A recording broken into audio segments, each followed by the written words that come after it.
We meet in an hour of change and challenge, in a decade of hope and fear, in an age of both knowledge and ignorance. The greater our knowledge increases, the greater our ignorance unfolds. T-minus 10, 9, 8, 7, 6. Go for main engine start. Engines are up and burning. 2, 1, 0, and liftoff. Liftoff of Space Shuttle Discovery on a mission to prepare for the next era of world cooperation in space. Roll program, Houston. Roger, roll, Discovery.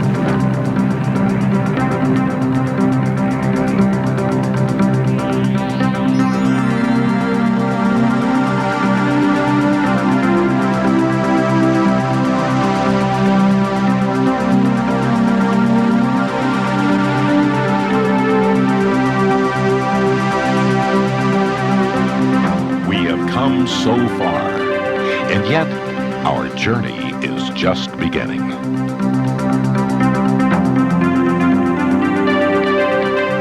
We have taken the first small steps beyond our planet. New experiences allow us to grow, increase our knowledge, shape our ideals.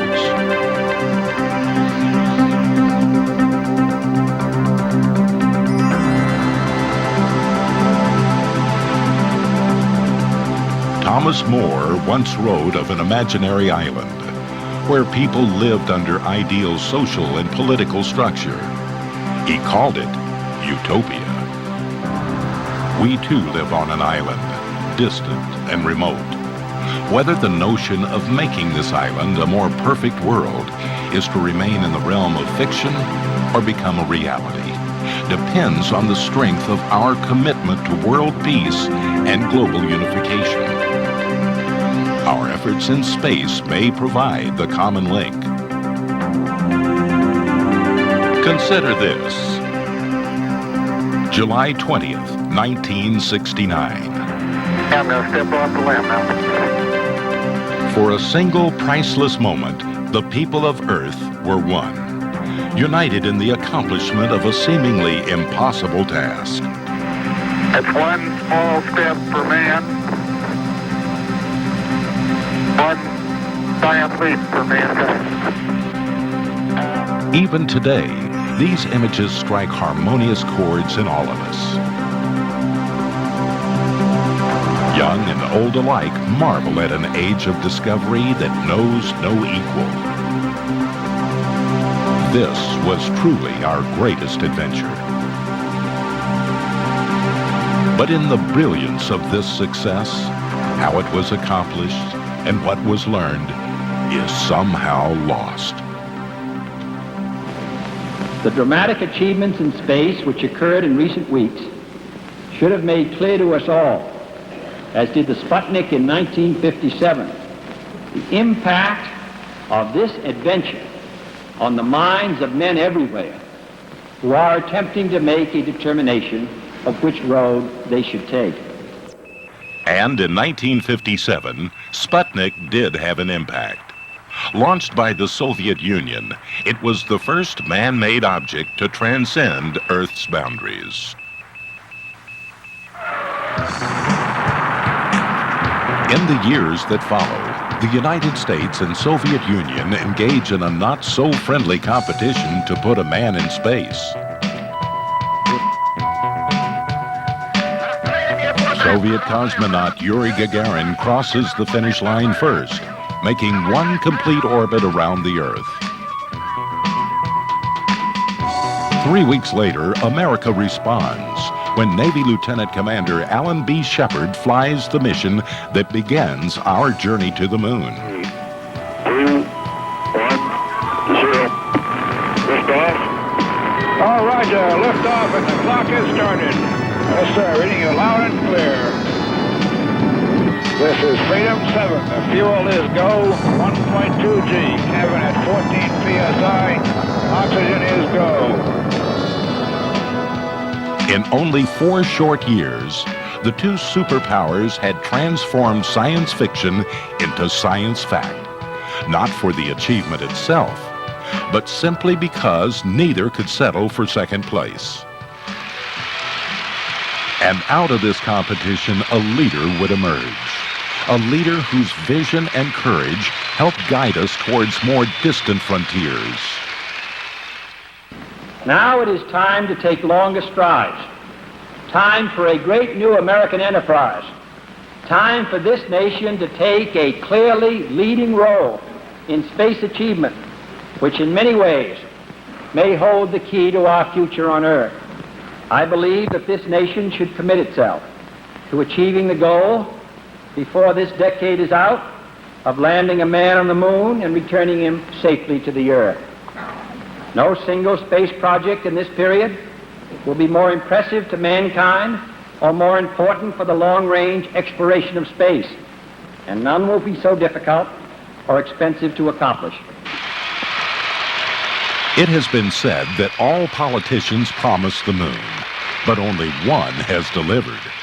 President Kennedy challenged America and the world to take the next step. Reaching the moon, however, would not be easy. The Redstone rocket that flew Shepard had only 78,000 pounds of thrust, barely enough to lift its payload into space, then fall right back down to Earth. When Kennedy issued his challenge, this was all that was available. To get to the moon, you need one of these.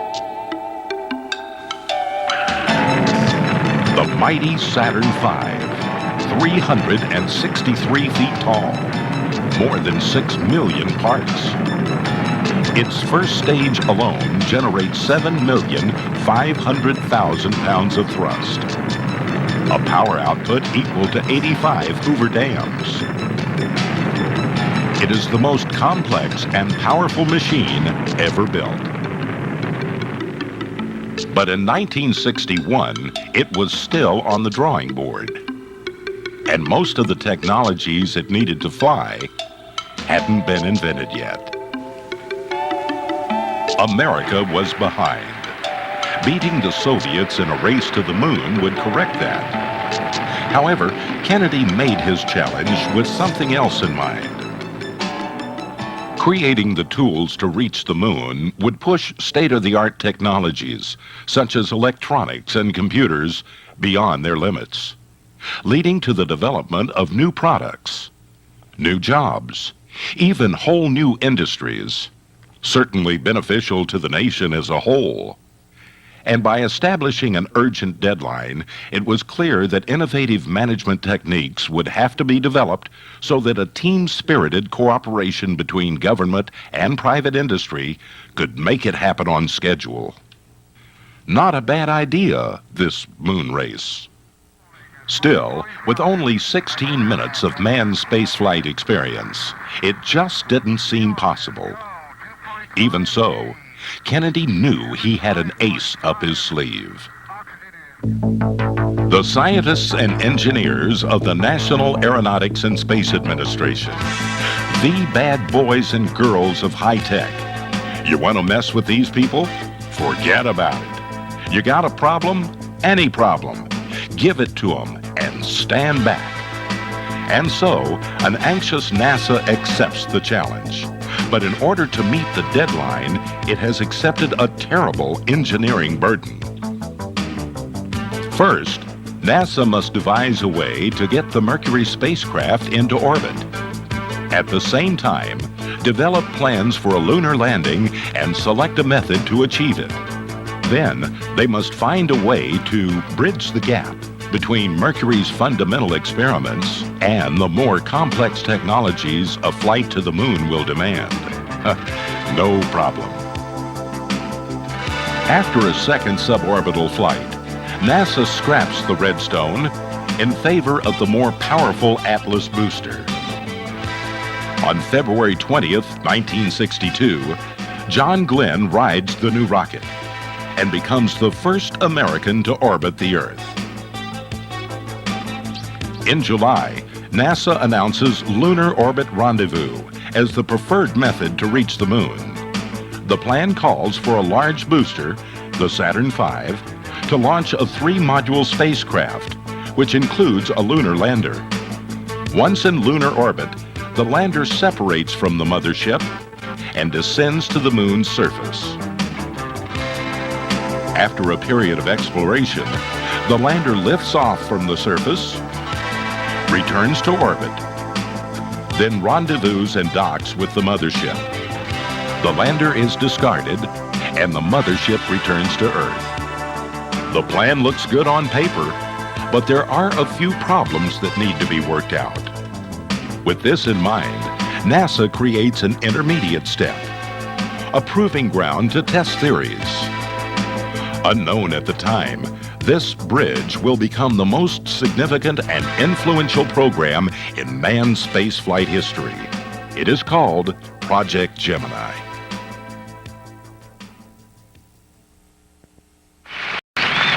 Many years ago, the great British explorer George Mallory, who was to die on Mount Everest, was asked why did he want to climb it.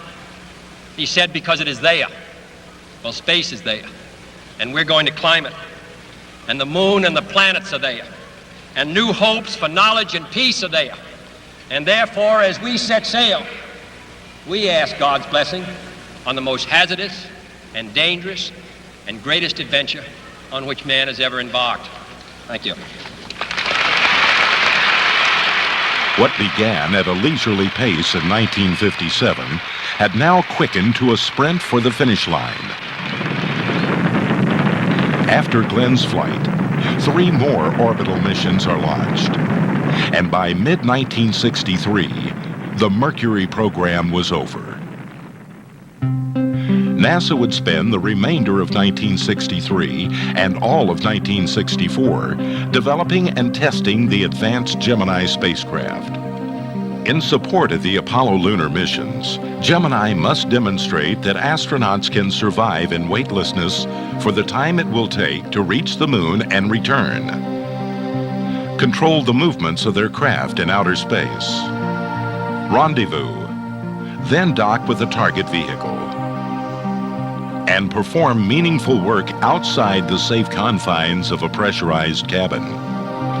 Gemini will pioneer advanced spaceflight techniques essential to landing on the moon. Techniques that are still in use today.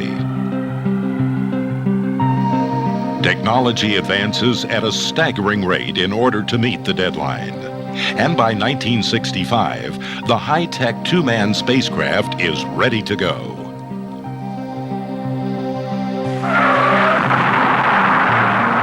On March 23, 1965, Gemini 3 lifts cleanly off the pad, accelerating astronauts Gus Grissom and John Young into orbit.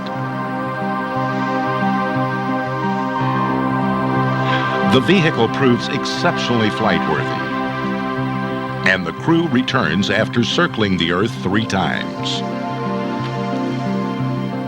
Confidence in the new spacecraft is high, so NASA decides to make a bold statement on the next flight. People were already adding a new word to their vocabularies, EVA. It stood for extravehicular activity. Some were uncertain whether you said EVA or EVA. Likewise, some never knew if it was pronounced Gemini or Gemini. But no matter how you say it, the spacewalk is crucial to advanced flight. If, for example, a craft was damaged on the way to the moon, astronauts would have to get out and fix it. And let's face it, when you're 200,000 miles from home, it's not like you can pull into the next gas station for repairs. Gemini 4 would test human capabilities in the vacuum of space. Upgrade from the spacecraft.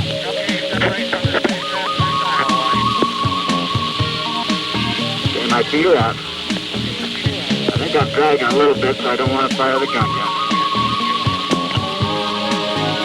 Okay, I'm out.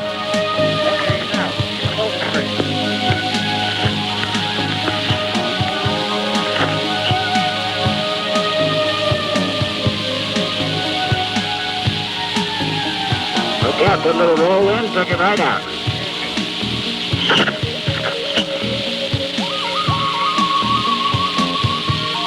In your tube, Jimbo? Well, you know, I can't see it on the screen. Don't sweat. I'll come over to you.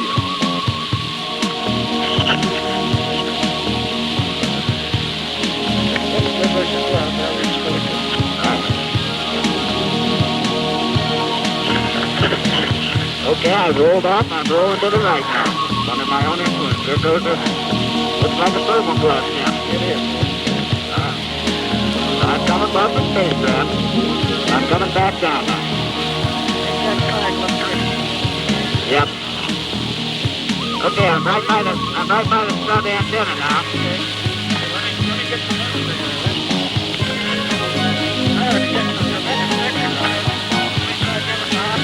Okay, I think I've exhausted my air now.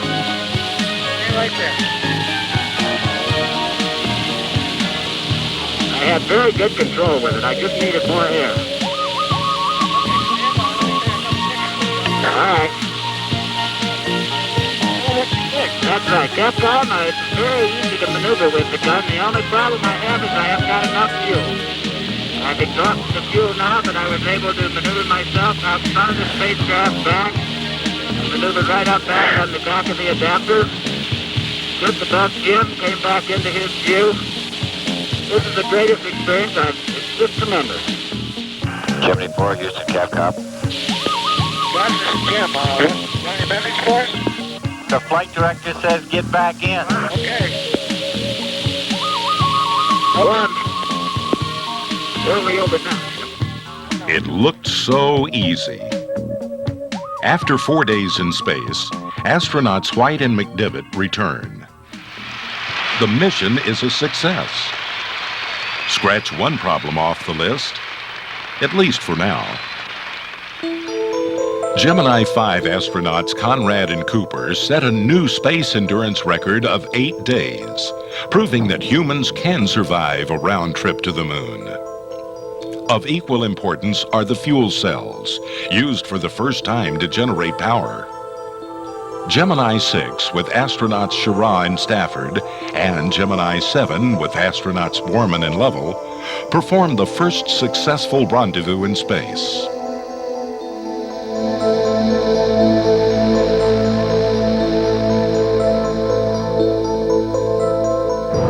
Thrusters are used to maneuver the two craft within 1 foot of each other, allowing the astronauts to wave to one another through the tiny windows.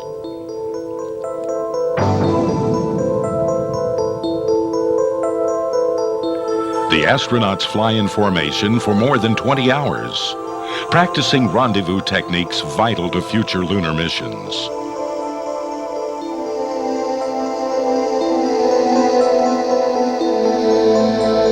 After 17 orbits, Gemini 6 returns to Earth, leaving Gemini 7 to complete a 14-day mission, proving that humans can endure even longer periods of spaceflight than is required.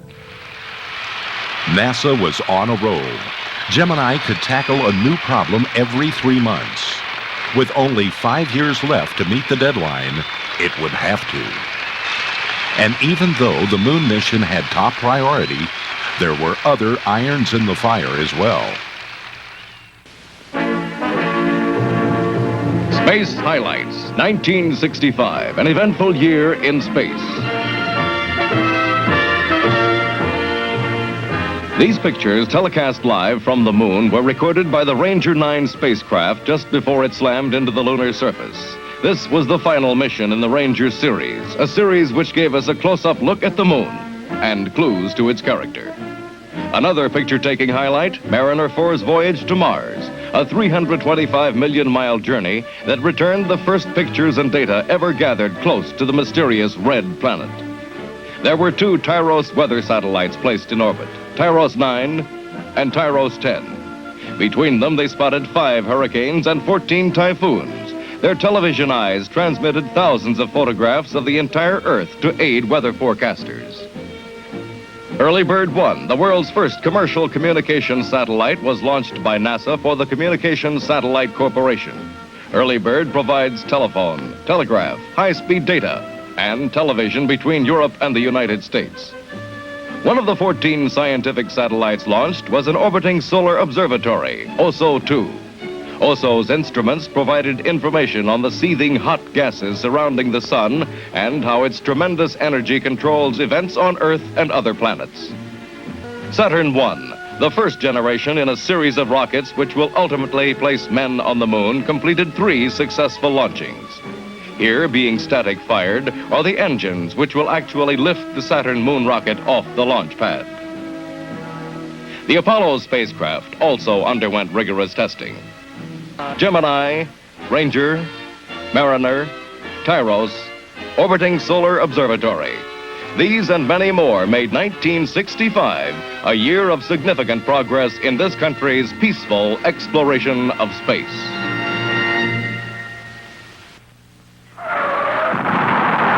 Still, Gemini had unfinished business to tend to in 1966. Gemini 8 executes the first docking in space, using the unmanned Agena as its target.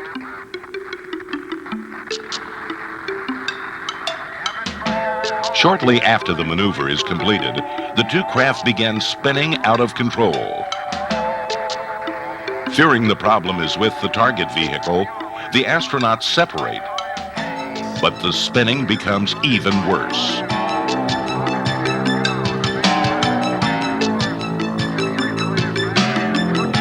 Nearing 1 revolution per second and approaching unconsciousness, they try a desperate maneuver. Guessing that a thruster is stuck open, they activate the re-entry control system and make an emergency splashdown in the Pacific Ocean. Astronauts David Scott and Neil Armstrong survive. Gemini 9 is unable to complete its intended docking with the Agena when a protective launch shroud fails to detach. Astronaut Stafford and Cernan improvise the mission, practicing rendezvous and formation flying techniques around the crippled craft, which they have dubbed the Angry Alligator. It is during this mission that NASA becomes aware of potential problems with EVA. Struggling to control his movements, Cernan breathes so heavily that his face shield fogs up. Overexerted and unable to see, Cernan must terminate his spacewalk early. It had looked so easy on Gemini 4. Now, there is a new problem to solve. Gemini 10 finally achieves a successful docking. After docking, Agena's propulsion system is ignited, propelling both craft to a new record altitude of 458 miles. On the last day of the mission, astronauts Young and Collins undock from their Agena and rendezvous with the Agena left in orbit by Gemini 8. Gemini 11 also completes a successful docking, this time in the first orbit, and, like Gemini 10, sets a new altitude record, 853 miles. From this vantage point, astronauts Conrad and Gordon view a breathtaking sight. Okay, everything's go up here and the world is round. You got a good view? I mean, it's spectacular. Gordon initiates an EVA to see how the Agena reacts after undocking, but extreme physical exertion causes his face shield to fog up, and like Cernan on Gemini 9, his spacewalk is terminated. However, Gordon does manage to attach a tether to the Agena. When pulled taut and the 2 craft rotate slowly around each other, the first artificial gravity in space is created. Gemini 11 also performs the first computer-controlled re-entry. This type of automated splashdown will be necessary for safe return from the moon. Long-duration flight, rendezvous and docking, automated re-entry. Gemini had accomplished these and more. But the nagging problems of working in space still persisted.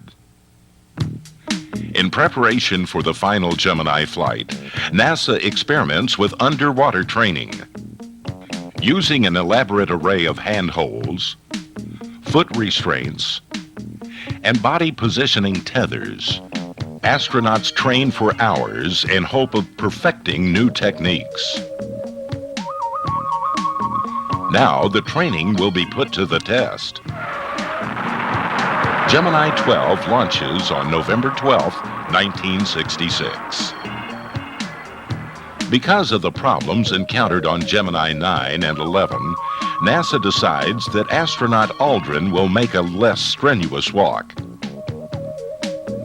Putting the underwater training skills to work, Aldrin completes some 20 tasks, many related to spacecraft repair.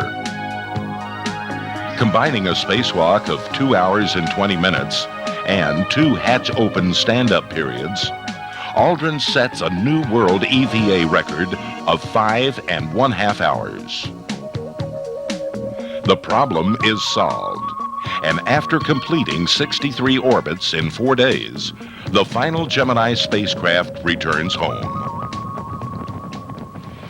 In spite of new hardware and difficult maneuvers, the 10 piloted missions of Project Gemini prove that a flight to the moon is indeed possible.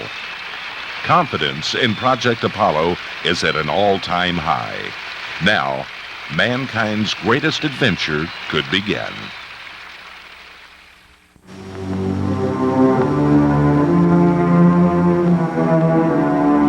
For all the people back on Earth, the crew of Apollo 8 has a message that we would like to send to you. In the beginning, God created the heaven and the earth. Christmas Eve, 1968. Millions marvel at this stunning view of Earth, broadcast live from Apollo 8 as it circles the moon. The dream is at hand. Soon it will become a reality. It was good. Even though I realize that this is, in some measure, an act of faith and vision, for we do not now know what benefits await us. But if I were to say, my fellow citizens, that we shall send to the moon 240,000 miles away from the control station in Houston, a giant rocket more than 300 feet tall, made of new metal alloys, some of which have not yet been invented, capable of standing heat and stresses several times more than have ever been experienced, fitted together with a precision better than the finest watch, carrying all the equipment needed for propulsion, guidance, control, communications, food, and survival, on an untried mission to an unknown celestial body, and do all this, and do all this, and do it right, and do it first before this decade is out, then we must be bold.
composed of many fragments. We live in a world where man has walked on the moon. An act of sheer will, testimony to the power of commitment. But what did we gain? And what was really learned? Try to imagine what our lives would be like if Sputnik never launched and the space race never happened. No satellites. No advanced storm warnings. No satellite TV. No faxes from Tokyo. No calls from Munich on cellular phones. Even the environmental movement owes its origins to images of the Earth, transmitted by spacecraft in the early 1960s. The sight of our small planet floating in the vast ocean of space had a sobering effect on the way we looked at our world and its environment. In 1963, under intense public pressure, the United States, Soviet Union, and Great Britain agreed to stop atmospheric tests of nuclear weapons. In 1964, Congress passes the Wilderness Act. 1966, the Endangered Species Act. 1968, the Wild and Scenic River Act.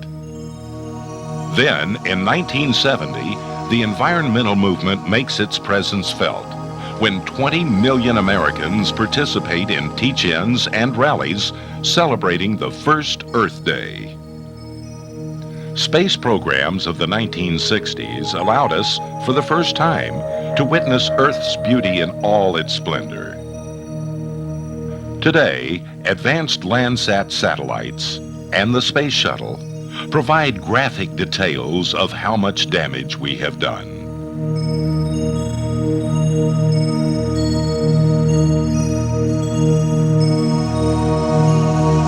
Yet here lies the true lesson of Apollo. We had a common goal: land on the moon. So, we assembled the best and brightest people in the world to do the job. NASA. Then, a deadline was set. Get it done in 8 years. This was, without a doubt, mankind's most challenging technological achievement. And not only did it happened 5 months ahead of schedule.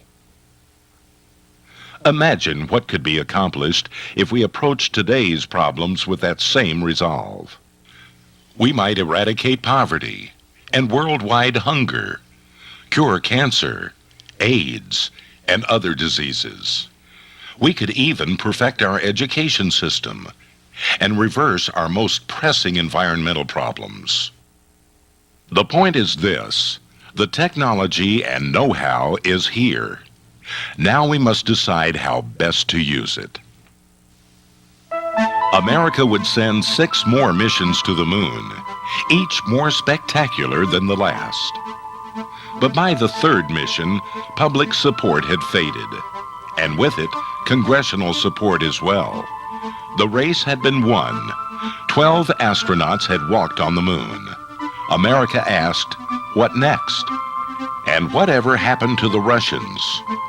The Soviet Union never attempted a lunar landing. Instead, it went on to develop Earth-orbiting space stations. In 1973, NASA launches the only U.S. space station to date. And though bigger and more elaborate than any of the Soviet Soyuz stations, Skylab is short-lived. Budget constraints caused the space station to be manned only 6 of its 75 months in orbit. Meanwhile, the Soviets command an almost continuous presence in space. Then, in 1975, something out of this world happens. Less than 5 meters distance. 3 meters. 3 meters. 3 meters.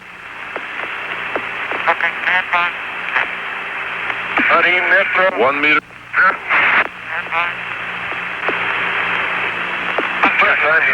Contact. Capture. Capture.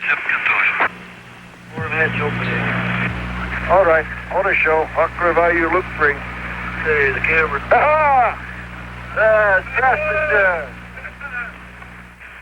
Wait a minute. What's going on here? Aren't these the same Russians we've been having all this trouble with? Well, that's all right. Turns out we needed each other all along. United States. After the joint Apollo-Soyuz mission, the Soviets continue on with manned space station programs. The United States, however, will not fly another manned mission for 6 years.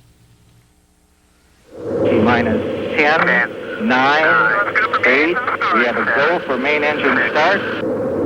April 12, 1981. The Florida skies rumble to a sound not heard in 6 years. Main engine start. 4, 3, 2, 1, 0.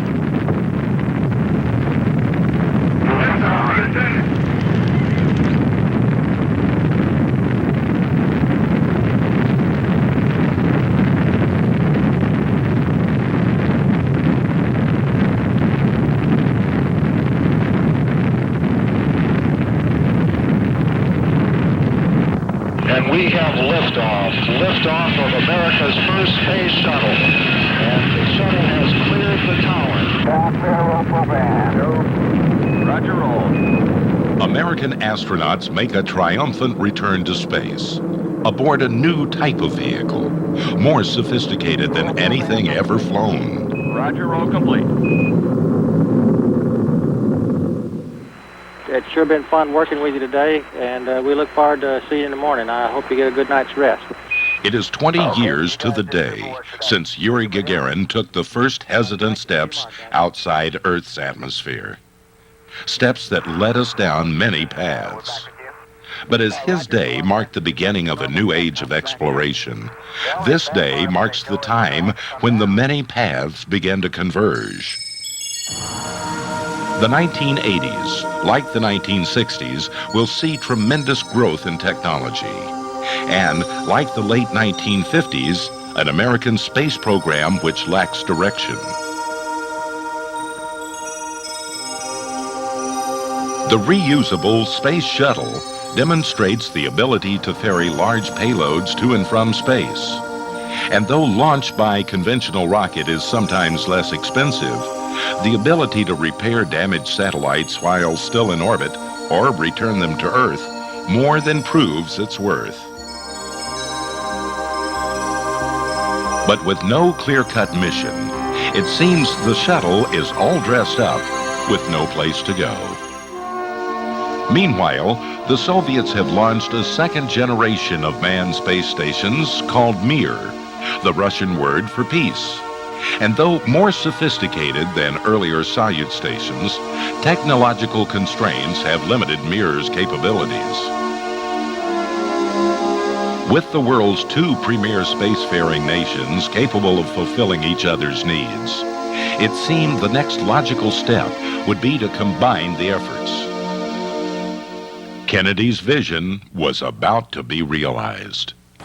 There is no strife, no prejudice, no national conflict in outer space as yet. Its hazards are hostile to us all. Its conquest deserves the best of all mankind, and its opportunity for peaceful cooperation may never come again. In 1993, the United States, Russia, Canada, Japan, and Europe signed an agreement to construct an international space station. Russia had the space station know-how. America had the technology and the muscle to put up a big one. And by involving other nations, the enormous cost, as well as the benefits, could be shared throughout the world. But why a space station? Shouldn't our effort and money be directed at solving problems here on Earth? By creating a facility for humans to use their collective talents, we will be able to answer questions that cannot be answered on Earth. The International Space Station's zero-gravity environment will allow scientists to develop ultra-pure drugs and vaccines, accelerate medical research, and create new technologies for the benefit of everyone. And as our world changes, it will help establish new relations. A worldwide partnership where we support one another in each and every field. The International Space Station will provide the catalytic action that defines a new age. An age when we all work together to make our world a better place. Phase 1 of this international project officially began in February of 1994, when veteran cosmonaut Sergei Krikalev became the first Russian to fly on an American spacecraft aboard the Shuttle Discovery. Working side by side, Krikalev and his American crew members engaged in a series of biomedical investigations devised by both U.S. and Russian scientists.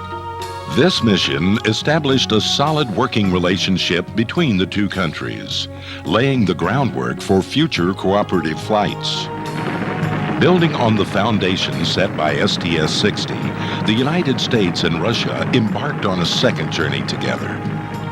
In February 1995, STS-63 accomplished a rendezvous with the space station Mir, despite a leaking thruster jet on Discovery, which posed the threat of damaging Mir's exterior. Mission control teams in both the U.S. and Russia worked together to devise a solution for the thruster problem, allowing Discovery to come within 37 feet of Mir, then back away and perform a fly-around of the Russian outpost. Mir, Discovery. Discovery for Velocha. Spaceships closer together. We are bringing our nations closer together. The next time we approach, we will shake your hand, and together we will lead our world into the next millennium. The successful rendezvous of Discovery and Mir, and the ability to resolve unforeseen obstacles during STS-63, provided both nations with the confidence and experience needed to further their joint effort. With the successful completion of 2 joint shuttle missions, the focus of Phase 1 shifted to the Baikonur Cosmodrome. It was March 14th, 1995, when U.S. astronaut Dr. Norman Thagard boarded a Soyuz rocket and became the first American to ride into space on a Russian vehicle, en route to a 3.5-month stay aboard Mir.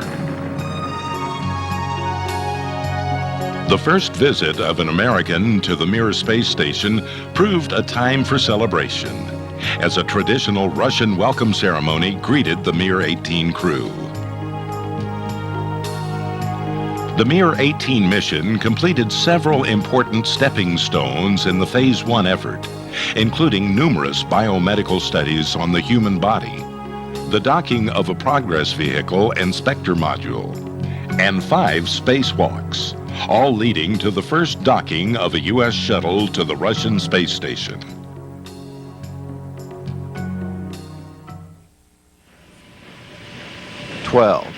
June 27th, 1995. 8, 7. After years of planning and preparations, the cornerstone of the Phase 1 program finally arrived. And liftoff of the Space Shuttle Atlantis on a mission that will herald a new day of international cooperation in space. Not since the Apollo-Soyuz test project in 1975 had a joint U.S.-Russian venture of this magnitude been accomplished. Atlantis is completing a roll maneuver as the vehicle turns into a heads-down position, on course for a 161 nautical mile orbit and rendezvous with Space Station Mir.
With ceremonial activities completed, astronauts and cosmonauts spent 5 days involved with joint operations in Atlantis, its Space Lab module, and the Mir.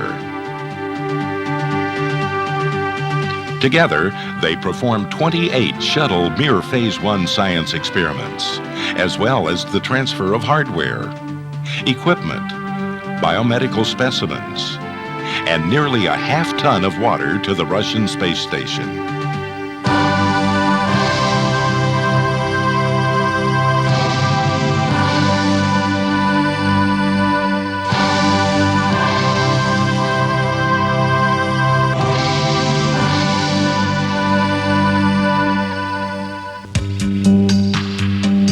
Having completed the joint objectives of the mission, it was time to close the hatches, say goodbye, and undock the two vehicles. Atlantis then began a 45-minute fly-around, moving on to the completion of its mission. Even as Atlantis made its way back to Earth, both nations looked forward to their next meeting in space. In November of 1995, another historic spaceflight unfolded, as Atlantis not only rendezvoused and docked with the Russian space station, but also successfully installed a permanent docking module onto Mir. The pressurized 15.5-foot docking module was the first piece of hardware to be installed in orbit as part of this cooperative effort. It was designed to extend the Mir docking node, providing better clearance between the shuttle and Mir on subsequent docking missions. STS-74 also marked the first time astronauts from the European Space Agency, Canada, Russia, and the U.S. met and worked together in space, supporting a global commitment to the International Space Station. Crew members spent 3 days docked to the Russian outpost, during which they delivered water, supplies, and equipment, including 2 new solar arrays, 1 Russian and 1 jointly developed, to upgrade the Mir. Once the transfers were completed, the crew members said goodbye, closed the hatches, and made their way home once again. It would only be a matter of 4 months before Atlantis and Mir were again reunited in space for the 3rd shuttle docking in less than a year. STS-76 marked the first time Americans ventured outside the Russian space station to conduct a spacewalk.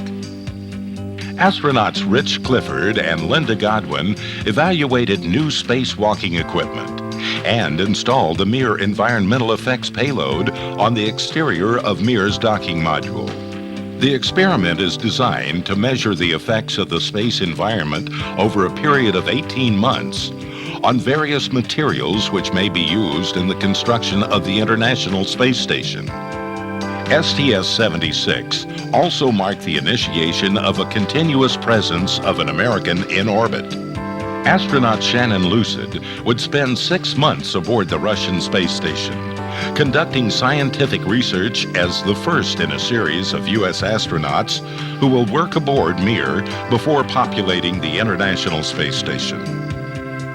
Atlantis returned for another docking with Mir in September of 1996, when the crew of STS-79 would bring Lucid home and drop off American astronaut John Blaha for his stay on Mir.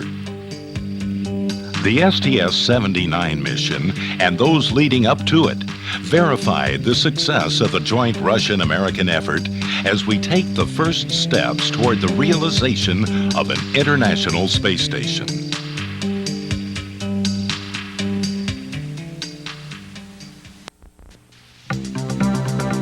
The second phase combines the installation of both U.S. and Russian hardware to create a more advanced orbital research facility and form the core around which the International Space Station will be constructed.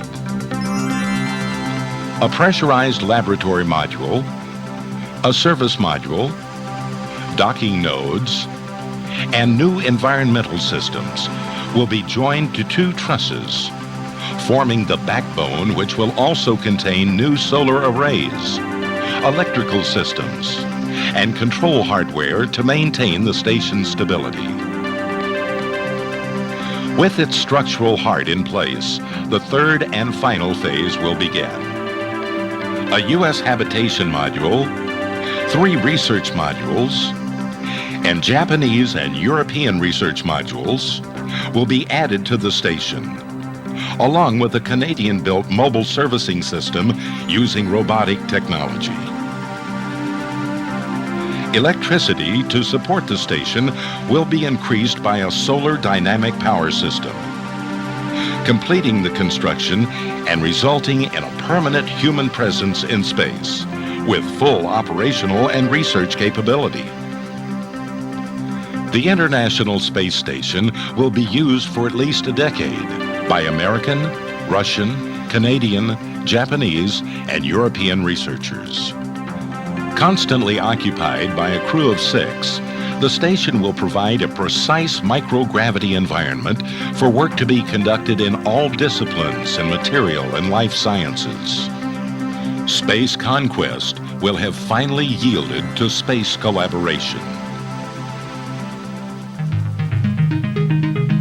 200 miles above our planet, traveling at more than 5 miles a second, men and women will conduct vital scientific research, occasionally gazing back at Earth, seeing no boundaries between nations, only a singular home in the universe. The International Space Station will have been built by humans from diverse cultures, speaking different languages, built by pioneers who possess a common vision. By sharing our technology, we make the world a better place. By sharing our dreams, we all pull closer together. History shows us that we have never lost, but rather gained by pressing the limits of our frontiers. The moon race of the 1960s, for example, created new technologies that influenced every aspect of our lives today. How we work, how we communicate, even how we live, are all affected by some sort of space-age advancement from that period.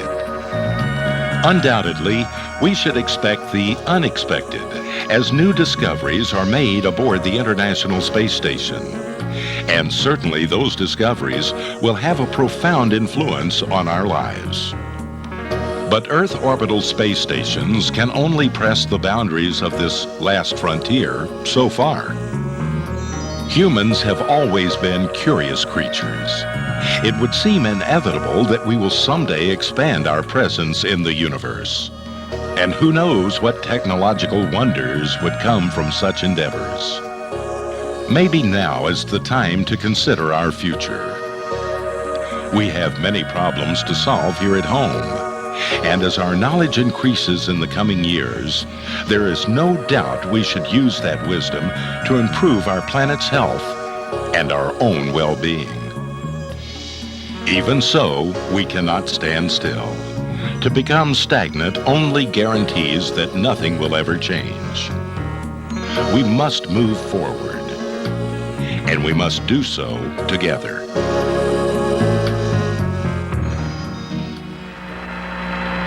For those who haven't read the plaque, we'll read the plaque that's on the front landing gear of this LEM.